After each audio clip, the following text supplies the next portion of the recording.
I'm sure you've seen Mehdi Hasan talking to Piers Morgan. I mean, everyone seems to have seen that of recent days. And he seems to be able, I'm actually going to play a clip from that shortly. He seems to be able to nutshell this so succinctly. Like, one of my questions is, how do we acknowledge the war crimes that have been committed by Hamas while still standing up for the civilians in Gaza? And he seems to be someone who is able to say, without supporting the actions of Hamas, of course there's going to be resistance if you're an oppressed person. What else did you expect? What else did you think would happen? So I'm assuming you kind of side with it. That resonates with you? Absolutely. Yeah. Let's have a look at this little clip, because the other thing that Mehdi Hasan talked about, it's only about 60 or 90 seconds, is the root cause of the violence. We'll just play this and then I'll get your response to that. Let's sort out what the solution is. Yeah. Let's look at the root cause of the violence. It is undeniable that the root cause of the violence is Israel, Israel's occupation, the genocide in Gaza. What did the leader of Hezbollah say? He said, we won't fire any rockets if you end the killing in Gaza. What did the president of Iran say? We won't retaliate for what you did to Ismail Haniyeh on Iranian soil if you end the killing in Gaza. What did the Houthis say? We'll stop blocking ships if you end the killing in Gaza. Where do all roads lead back to? Why would you believe any of those people? I don't believe any of them. I'm Ronald Reagan. You're citing them as if they're sort of gospel statements from people who have unimpeachable integrity. I'll tell you why, if you let me finish. I'm Ronald Reagan. A bunch of terrorists said, we won't do X, Y, Z if you do this. I'm Ronald Reagan. I say verify. Call their bluff. If they're lying, call their bluff. Stop the Gaza fighting and then see what happens. Yeah, but Israel has called Hamas's bluff. When? There was a ceasefire in place before October the 7th. That's not true. Well, it is true. That's not true. Well, it is true. It's fundamentally false. They were attacking Palestinians the week before October the 7th. In September, you can Google it on that tablet. What's your definition of a ceasefire?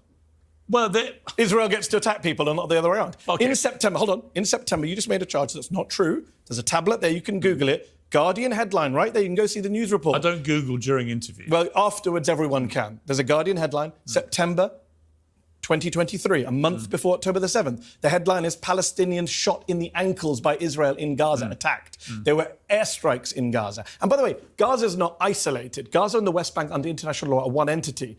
There were several hundred Palestinians killed in the West Bank before October. But my point to you, Mehdi, is so there was no ceasefire. You just can't say it's just not true. They would say there was a ceasefire, and it's not true. We'd say otherwise. The facts say otherwise, please. There you go. So that's Mehdi Hasan and Piers Morgan. I don't know if you have or haven't seen that, but I'd love to get your response to what Mehdi was saying. I completely agree. It's not the question of the character of Nasrallah. That's not the question here. The question is, when people say, I'm fighting for this reason, why should you believe people of the sterling character of Benjamin Netanyahu and disbelieve everyone who happens to be, what, Arab, Muslim, not Jewish? Why is there a presumption of truth and a presumption of falsehood? I'm completely on his side. And he is not at any point glorifying the fact that now more people are flinging more weapons at more urban centers. That's not good. We want less of that. But if they tell you how to stop the violence and you say, no, let's just do more violence, that doesn't add up to me. You have been in Gaza, I guess, of recent times, certainly in the last 10, 15 years.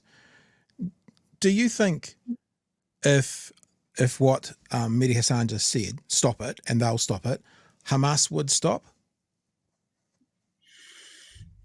That's kind of an interesting question.